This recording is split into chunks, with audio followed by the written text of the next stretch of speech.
On a vu les bases du modèle, allons voir maintenant comment se comportent nos couleurs en action dans la vie de tous les jours. Imaginons qu'une équipe de, disons, 10 personnes est en train de faire un team building d'entreprise. Au cours de ce team building, un exercice va consister à résoudre le problème suivant. C'est un grand classique, vous le connaissez peut-être. Vous faites partie de l'équipage d'un vaisseau spatial qui doit rejoindre une base installée sur la face visible de la Lune. Mais, suite à un certain nombre d'avatars, vous êtes contraint de vous poser en catastrophe à 320 km du point prévu. La plupart des équipements de bord de votre vaisseau sont endommagés, à l'exclusion de vos scaphandres de sortie dans l'espace et de 15 objets cités ci-dessous. Donc, les 15 objets sont listés et il faut établir en groupe une liste ordonnée des objets en fonction de l'importance qu'on leur accorde dans cette situation. On compare ensuite la liste établie à celle établie par les experts de la NASA.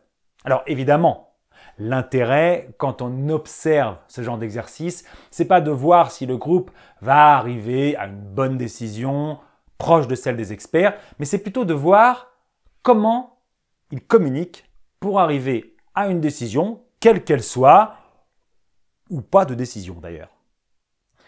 Les comportements que je vais vous décrire vont nécessairement à tous les coups vous rappeler des comportements que vous avez observés en réunion, au travail, en association, sur les terrains de sport, chez les autres ou chez vous. Donc en groupe, le rouge dominant, il va très rapidement vouloir prendre la tête du groupe. Il prend donc les choses en main en voulant que ça aille vite, que ce soit efficace. Il va dire bon Stéphane, prends un stylo, on va classer les objets. Moi, je mettrai les 25 litres d'eau en 1 et ensuite, on met quoi? Le jaune, l'influent, va essayer de convaincre en faisant de grands gestes, en parlant fort, en racontant la situation comme il l'imagine. Il va dire bon, Laurence, imagine. Et il fait nuit sur la Lune, hein. Bon, tu commences à avoir froid, tu vois rien. Bon, qu'est-ce que tu fais? Tu te débrouilles avec les allumettes pour pouvoir te réchauffer et y voir quelque chose. Bon, ça ne servira pas à grand-chose pour Frédéric, hein, il est bideux de toute façon. Frédéric, je rigole. Hein. Le vert, la stabilité, va parler peu. Il va essayer que les choses se passent le plus possible en harmonie, dans la bienveillance, la confiance, sans conflit. S'il prend la parole, ce sera pour concilier les opinions divergentes et faire en sorte que le groupe trouve un terrain d'entente. De manière générale, il fera passer le groupe avant lui-même.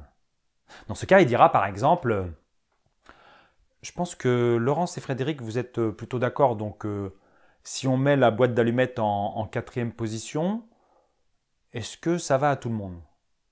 Peut-être que le mieux, c'est de voter. » Le bleu, la conformité, va également parler peu. Pour lui, il n'est pas important de se sentir appartenir au groupe. Son côté logique, analytique, méthodique va être un atout. Et il faut savoir l'utiliser. Si on lui demande son avis, il dira « Je pense qu'il y a 2 choses à prendre en compte. 1, la survie et 2, la possibilité de rejoindre la fusée. » Dans cet ordre. Donc, tout d'abord la survie.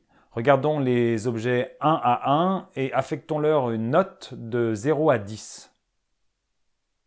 Si on résume ça avec des figures géométriques, le rouge, il va se voir au sommet d'un groupe qu'il imagine pyramidal. Le jaune, lui, il se voit au centre du groupe qui a une forme de ce qu'on veut tant que c'est pas trop géométrique. Et le vert, il se voit au sein du groupe, intégré, sans dépasser. Le bleu, lui, il se voit plutôt en dehors du groupe.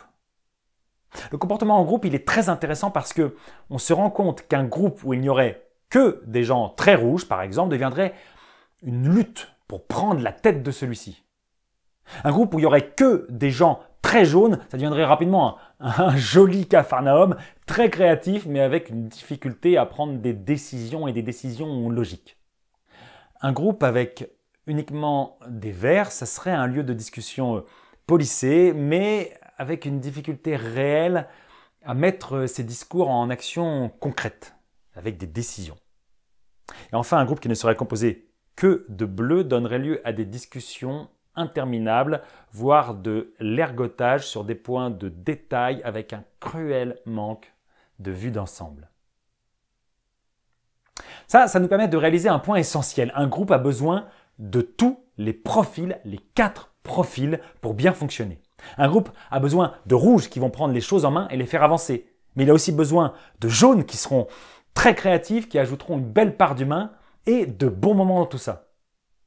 Les verts, eux, ils seront le ciment du groupe et ils assureront l'harmonie de ces moments ensemble. Et enfin, les bleus seront précieux pour le raisonnement méthodique et logique et pour mettre le doigt sur ce que les autres n'ont pas vu. Et tout ça, ça va se passer magnifiquement bien si chacun est formé à cette méthode DISC et est capable de comprendre comment les autres communiquent et de tout faire pour que le groupe avance vers la réalisation de ses objectifs. Parce que si ce n'est pas le cas, on se trouve en situation de stress. Et chacune des couleurs a un comportement différent sous stress. Voyons ça tout de suite dans le module suivant.